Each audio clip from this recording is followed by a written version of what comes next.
Hey guys, welcome. It's Tuesday. Time for a Leader Livecast with the Global Wellness Summit. I am Kim Marshall. I am co-founder of Swell Public Relations and host of the Global Wellness Summit podcast. You know, today we have a not to be missed interview with Chip Conley. He's the author of 5 books, really? And he is called a leading authority at the intersection of psychology and business. So Chip's disrupted the hotel industry twice, founding Joie de Vie Hospitality, which is really one of the most soulful boutique hotel companies I ever knew in my life. And he served as a strategic advisor to Airbnb. He's been on the board of the Esalen Institute. He loves Burning Man. And now he's disrupting the aging space with the Modern Elder Academy. But, you know, before we get to our exciting discussion with Chip, I just wanted to send out a friendly reminder that there are 2 new episodes of the Global Wellness Summit podcast out there now. The first is with the CEO of Rancho La Puerta, and you know, that is the original destination spa in North America. So you'll talk about the past and the future of wellness, and then get your ears ready for an audible feast, because we are going to interview Martha Collard, the Gong Master, and she'll even play from her platinum amazing gong called Age of Aquarius. Okay, but now on to Chip Conley. Oh, he's here. Okay, so let's ask to go live with Chip. Please ask to go live. There we are. Thing, but it always works now because we're old hands at this. I feel like I was cramming for a degree in Chip Conley. Chip, do our glasses match? I don't. They might. Look at that. And I have my friend from my Indian friend over my shoulder here, and then I've got my Buddhist friend up there on the wall. And actually, then I got a picture of me. Speaking of wellness, that's me naked at Fly Ranch at Burning Man. Okay, that's as much as. Go down further. We did not get to see No, that. you don't get to see any more of that. Okay, there you go. So all this right. over your head. Is that Che Guevara or no? This is a Che Guevara. Actually, that is so strange. You just said Che Guevara. So let's just, that is, well, you can do this on Instagram Live, right? You can just sort of walk around and do that. I'm going to show you Che Guevara, right? My husband's from Cuba. There you go. So this is Che Guevara drinking a Coca-Cola. Go down. Can you see it? Okay. Yeah, now it's too close, but yep. Okay, Che Guevara, and he's drinking a Coca-Cola, and it's painted or stenciled on a Tome Coca-Cola sign. Oh wow! Drink Coca-Cola here. So you're pretty intuitive, my dear. Look at you. Well, we've only begun to talk. Let's just see how that goes. But anyway, okay. I went with my Cuban husband to Cuba in '99. Could not believe how many T-shirts there were of Che, and anyway, good-looking guy. Nice. Welcome to Austin. All right. Oh, you're in Austin. That's where my partner Darlene lives. So that's really great. Nice. Okay. You're not talking to me on your headboard in Mexico. I'm sorry. Yeah, my headboard's got spirit animals. My headboard is full of spirit animals. I'm gonna go up like this. There you go. And I'm like, spirit animals. Yeah, go ahead. Is life good if Chip Conley can sit in bed and do all his work? Not bad. You know what? Who knew at my age I could actually make a living in bed? Hey, did he really say that? Did he really say that? Adapt and evolve. That's your mantra. Okay, yes. So Mr. Conley, so many of my colleagues have bragged about working with you in the past, so it's my turn now to pick your brain about wisdom, curiosity, it brings a tear to my eye, and emotional intelligence as we in the wellness world try to kind of reset the world with wellness. Mm-hmm. So your friend and mine, David Harry Stewart, last week told us that if you're not in the wellness business now, in the COVID world, you're not in business. So tell us your journey with wellness, Chip. Well, it's interesting. I, at a young age, started hanging out at the Esalen Institute in Big Sur, which is for those who don't know, it's probably the world's most famous and first, or the U.S.'s first personal growth retreat center. Yeah. Spectacular hot springs. There's an Esalen style massage there that I was amazed by. I went to do some massage workshops there where I learned how to do massage. Came back was in San Francisco, started a hotel company, and my first hotel, I decided to create a massage studio in the hotel, and we gave free massages to the band managers for the bands that were staying with us because it was a rock and roll hotel called the Phoenix. Yeah. Long story short is I started learning more about massage. I started getting more focused on health and wellness and spirituality as well. And then created in 1993 a little spa hotel in Nob Hill, a place called the Nob Hill Lambourne that's now condos, diagonally across the street from the Ritz-Carlton. And basically, it was a 20-room like luxury spa hotel in the city, which was sort of unheard of back then. What did you mean by that, Chip? What's a spa hotel to you, or what was it then? So what was it back then? It was so each of the rooms had a spa like honor bar in the bathroom, and it had like deep water bathtubs. It had a massage studio. We had the food. We had no restaurant there, but we had a free breakfast program. It was all extremely healthy stuff, and customized to whatever your food needs were. And all the suites had what do you call it, treadmills in them, so you could actually go work out in the living room of your suite. So it was just sort of, it was a bunch of things, and it was me in my early days. I mean, I was 32 when I started that. That was my fourth hotel, I think, fourth or fifth hotel, and yeah. And so, long story short is, moving forward, I ultimately bought the Kabuki Springs and Spa, also known as Kabuki Hot Springs. I love that. Who is the manager that has the red lipstick? Kathy oh Nelson. God, she's so great. I love her. Isn't she great? So Kathy Nelson has been with me there for 22 years as partner and general manager of Kabuki. Kabuki was a place that was pretty much on its last legs. It was not doing well, but it was a venerable institution for San Francisco, largest Japanese communal bath outside of Japan. Bought it 22 years ago. Basically, within a year after we opened, revenues were 4 times as high as they were before we took it over. And the urban hot springs, Chip. That's so ahead of its time. It's just it was nice, fabulous. Yeah. And then started a place called Costa Noa, which is between Half Moon Bay and Santa Cruz, and it was like a boutique campground. And what we found there was that the thing that companies wanted to do was, we thought they wanted to go horseback riding on the beach, or go hiking, or go mountain biking. The number one thing these companies wanted to do at Costa Noa was yoga in the morning. And that's what ultimately took me to the place of creating the Hotel Vitali. Vitali, a perfect name for wellness, about vitality.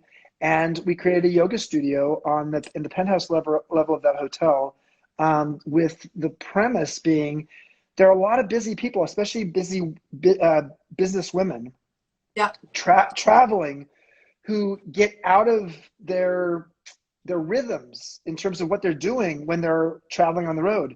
So why not have a 1-hour yoga class on the top floor of the penthouse with spectacular bay views that's free every single day? And so we did that. My investors thought I was, excuse the expression, but fucking nuts, because I said, you're taking. I love that you didn't listen, and you said, I don't listen. You can convert it later. Convert it to a suite later. That's right? Exactly right. I said, listen, if this doesn't work, we'll turn it into a suite.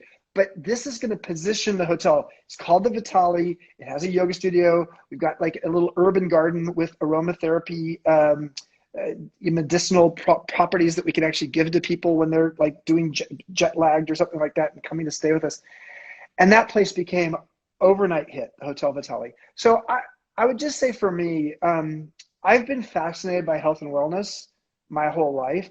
It doesn't mean I don't drink heavily and do a bunch of other things occasionally. Who said that? But what it does mean, so I mean, I'm a pretty good eater. I'm not, I do my best about, overall my health. But I think what I've been fascinated by over the course of my lifetime is the following.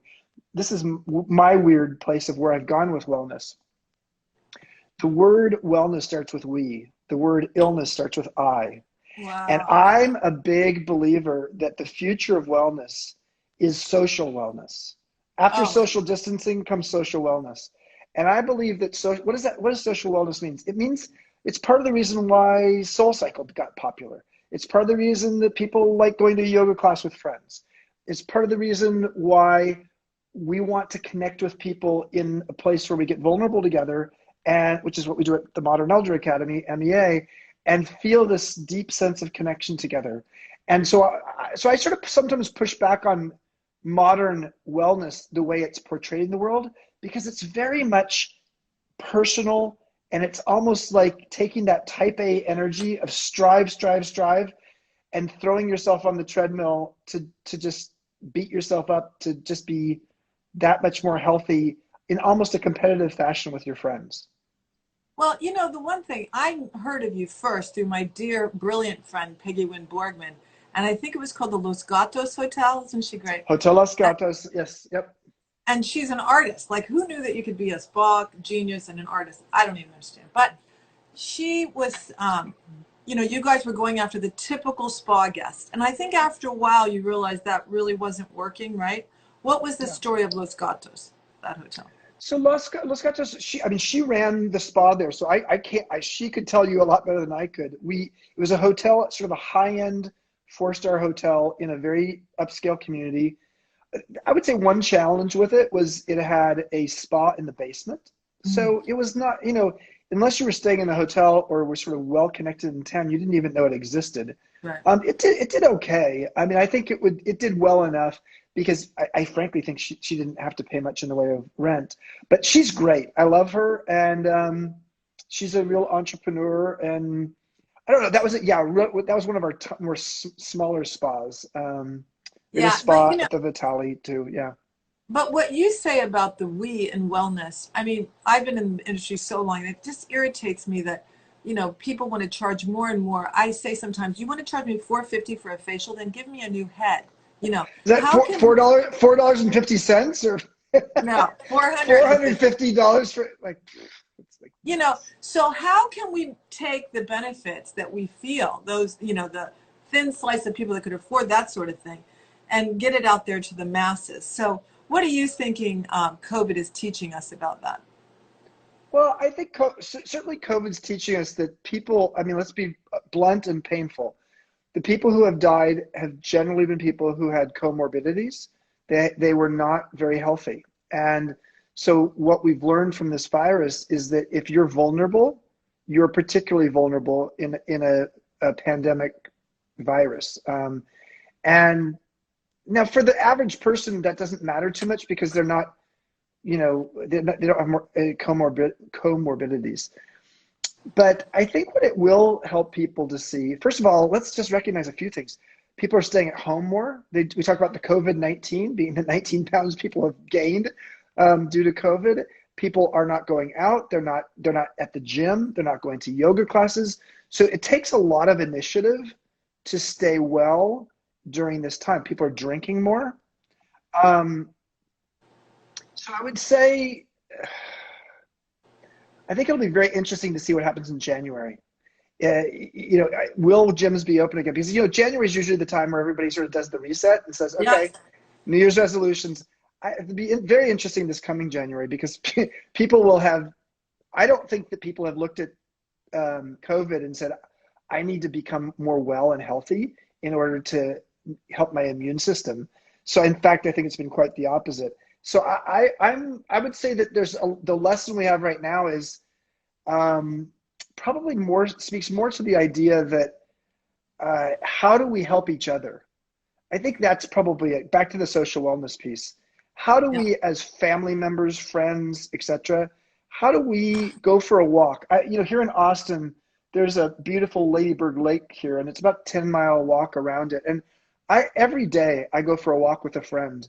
And you know, if we're indoors, we have to have our masks on. But if we're outdoors, you know, we don't have to have our masks on, and you could have a nice conversation while going for a brisk walk, trying to, you know, go about 4.5 miles an hour in terms of how quickly we walk it.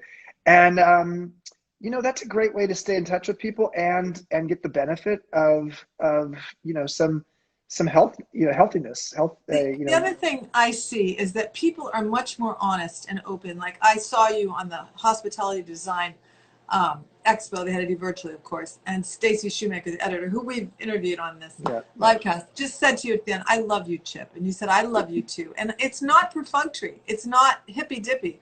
It's Yeah. completely the way I've seen things happen during COVID.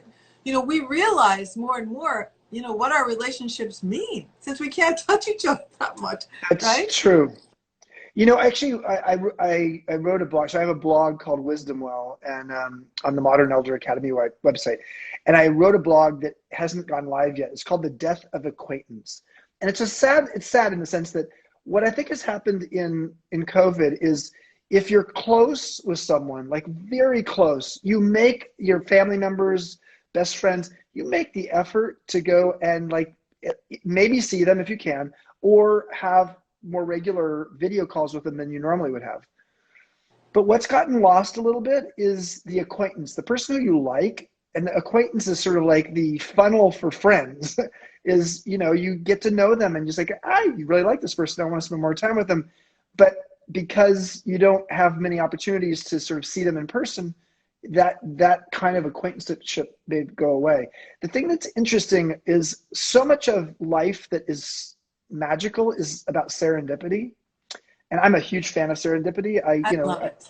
Serendipity is like my best friend, and she when serendipity is like tapping me on the shoulder, she is often doing that in places where I'm seeing and meeting people, and there's a reason. It feels like there's a destiny that we were supposed to meet. And in COVID, that's happening less because you don't have a lot of serendipity walking from your bedroom to your home office. It's not a long walk, and you're not going to have serendipity like running into some person. If you run into some person accidentally on the way, then you had a good night last night and they were sleeping on your floor. But generally speaking, what has been lost a little bit in life is the serendipity of meeting new people or forging deeper relationships with people who were acquaintances. And I think that's going to be, where is that going to be relevant? Well, one of the things they've shown is that if you're looking for a job or career or frankly a mate in life, it's not your core friends who find the job or the mate. It's actually those what's called the weaker connections, the people who are like the third, separated third from you as opposed to first from you as closest friends. So that will have take its toll on people as they are needing to find a job, a new career, a mate, etc. But Chip, I think we can adapt this discussion to so many of our people. I know this is, the purpose of Leader Livecast is to give people hope through COVID. So many people in the spa and hotel industry have been cut off at the knees. Yeah. And I mean, I just read about hotels that are, landmarks that are going to shut down in New York City now. So you shared at the Hospitality Design Expo 5 survival tips. And I think it's appropriate that we talk about that. I don't remember them. Well, I'll tell it to you. And okay, you tell me what it means. Say each one, and then I'll give you my editorial on it. Because I wrote it down. Be the thermostat of your company instead of the thermometer. So leaders are the emotional thermostats of those they lead. What does that mean? It means the thermometer takes the temperature. A thermostat actually sets the climate.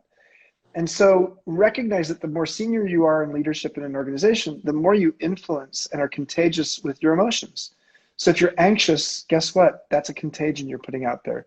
So what you just need to know is, even in anxiety-producing times, look at how are you showing up with your best self. And that doesn't mean you're lying. It absolutely, I think being vulnerable and a visionary at the same time is a powerful combination. And so look at how you can be there for other people, because frankly, in the most trying of times, people look to their leaders, and their leaders have a huge influence on them. Winston Churchill famously said during World War II, when you're going through hell, just keep going.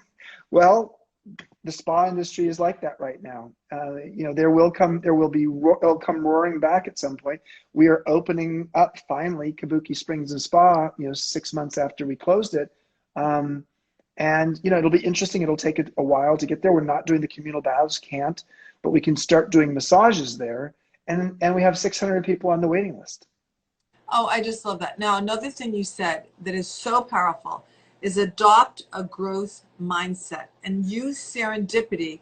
Use your evangelical people that you've invested in to do you a favor. It's time, right? Well, both of those things. Let's first define mindset. So mindset is sort of like if you're a fish, it's the water you're swimming in.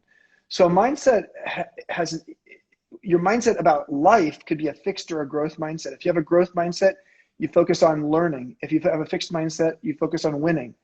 And if you're focusing on winning, you tend to not focus on things that you're going to lose at. And as you get older, frankly, that means you have a smaller and smaller sandbox because there's things you're not going to be as good at as you used to be. So having a growth mindset means trying new things, experimenting. And then the evangelical piece is like, go back to your core customers who love you. Kabuki has such a collection of evangelical customers. To have 600 people on a waiting list before we've opened is a good sign. Yeah. It says that people miss us. And I think one of the questions every company needs to ask themselves, and maybe every leader as well, but let's just say companies for a moment. And I once asked this to the Gap headquarters crew, and their jaws were on the ground. If your company didn't exist, who would care and would it really matter to the world? And at that point, Gap had become such a ubiquitous brand and nobody cared about it anymore. They didn't know what to say. But clearly for Kabuki, it matters because people are saying, okay, I want to go there to get my massage from my favorite massage therapist, as opposed to saying, okay, some other place opened 2 weeks earlier. And so just know that the loyalty you have engendered from people during, the pre-COVID times is something you can tap into now, and make sure those evangelical customers of yours are telling their friends. And for so many people out of work or facing a career change, there's so many things you talked about, but the serendipity of meeting Richard Branson, you went to his book signing, you did a little research on him, you connected. And over time, he's a friend. He wrote with Gavin Newsom. I was in line with Gavin Newsom, my first mentee. I was 35, he was 28, before he was mayor of San Francisco. I am now his mentor as the governor of California. Poor guy. He's going through Well, you're doing good. He a is real hanging. tough time. Tough time. I But admire him. yes, Richard Branson wrote the foreword for my first book, and I learned a lot from him. And then, of course, who was Herb? I can't remember his last name. Who was the president? Kelleher. He was the CEO of Southwest Airlines. Yes. And you wrote to him randomly, and he became a friend of yours, right? Well, I didn't become a friend, I became a mentor. And at age 28, 2 years after I'd started my hotel company, I wrote him and I said, will you be my mentor? And or actually, I didn't write him. I called him, and his executive assistant, Colleen Barrett, said to me, no, he's not going to be your mentor. But if once a year you send him a letter and ask him some questions, he'll respond. And so for 10 years in a row, he did that. And so he became my pen pal mentor. And she became the next president of Southwest, his executive assistant, right? Is that what you said? So yes, Colleen Barrett, his executive assistant, became the president of Southwest Airlines. So this is a guy who I wanted to be my role model and my mentor because he cared so much about culture in his company, and he had such a belief in his executive assistant that he groomed her over time to go from being a secretary to becoming president of the most successful airline in America. So this guy, Herb Kelleher. So it's sad and funny, not so funny, but just sad story is that last year, January of 2019, I was on the cover of Southwest Airlines magazine for the whole month of January, their in-flight magazine. And it was during that month that Herb died. Oh, and so, I know. And then, 2 months later, he was on the cover of it. So I felt some weird kinship with him. But let me be honest, I never met the man. For 10 years, never met him. 10 years in a row, wrote him. He wrote me these deep, meaningful letters back. And it's part of the reason why I have done my best to try to be a mentor to hundreds of people out there myself. Everybody from, as I said, mentioned Gavin, Brian Chesky, the CEO of Airbnb. That's why I joined the company, is to be his in-house mentor. Marion Goodell, the CEO of Burning Man. Michael Franti, the famous musician. There's just a lot of people who I've had in my life who, but the best mentor relationships are, mentor-mentee. Mutual mentorship. You learn as much from your mentee, exactly, so I learned as much from Brian at Airbnb as maybe he did from me. Well, it's so much applies now. There's so much going through my head. Your Modern Elder Academy, you encourage people to stay curious, to evolve. That's what your book is about. And, you think of the Global Wellness Summit, we went to Susie Ellis and said, hey, we should do Instagram Lives. We should do a podcast. They're like, what are you talking about? And I never did them before. But how much fun is it to learn something new and do it? And that's what you talk about, right? I don't listen. This is only my third or fourth Instagram Live, and I just got in bed for you, by the way. You said you wanted me in bed. Kim wanted me in bed because she saw me in bed in Baja, where I got behind me. I've got my headboard is full of spirit animals. This one, I've got a spirit animal, but he's a young Buddhist. And then there's the guy across there. So I got my Hindu and my Buddhist, and then me, being an animist, naked in a hot spring pool. I think curiosity is the elixir of life. My first modern elder that I really admired was a guy named Peter Drucker, who was a famous management theorist, and he lived till age 95. He wrote 40 books, 2/3 of them after the age of 65. Every 2 years, he would study a new subject that had nothing to do with being a business school professor, because he found that curiosity was this elixir for life. And so, here I am with you on Instagram live. I don't really know what the hell I'm doing here, but I'm just trying it because, you know what, why not? Hey, by the way, Ruth Bader Ginsburg got her job in the Supreme Court at 62. All right? So she did, and she lasted 25 years. And let's go into the streets and protest. I mean, I actually did a video from the state capitol here in Austin 2 days ago to Mitch McConnell, basically saying, dude, you can either be, in honor of RBG, you can either be a real big gentleman or you can be a riverboat gambler, RBG. Because the truth is, here's your opportunity to heal the country. Not, go bring in Merrick Garland, the guy who was the pawn from 4 years ago. Just say, listen, this is a centrist. Bring in a centrist and then show that there's some ability for this country to move beyond polarization. Whatever your politics, we need to move beyond polarization. And, both sides have to do it, but Mitch McConnell's not going to do that. And I don't think Mitch McConnell is much into wellness. Do you? No, I don't either. It's clear. He doesn't look like it. But I will tell you that there's inspiration from our elders. I can't tell you the amount of women, professional women I have called that were bawling because of Ruth. And we've been sharing with each other stories of how she mentored Republicans, or how she, got along with it. Collegiality was so important. She was very close with Scalia, and Antonin Scalia, who was one of the most conservative members of the Supreme Court. But they both loved opera, and she also, frankly, back in 1993, I was listening to the New York Times podcast while I was running this morning, and I always listen to that. And it's pretty good. And they were talking about the fact in 1993, she was not supportive of the Roe versus Wade decision. Not that she disagreed with it. She just thought that wasn't the best way. She didn't think the 1973 decision was going to the Supreme Court was the best way to solve it. She said it should have been solved legislatively. So, she was actually as much of a liberal icon as she is. It wasn't until the latter part of her life that she sort of became a hardcore, I don't know, activist on some level. Well, she had to be, because the court changed. But I will tell you that what killed me, that, she had to tell the head of Harvard why she took a man's seat. And she's supposed to support my husband. But then she went to Sweden and saw a pregnant Swedish judge. And you listened to it. You're amazing. That was great. So good. That's so good. Oh my God. You and I were separated at birth. I know. Well, listen, I feel like I got a degree in Chip Conley. There's so much more we could talk about. But right now, let's just, for the last few minutes, let's talk about your hope for midlife. I mean, you say that we've added 30 years, the last century, to longevity.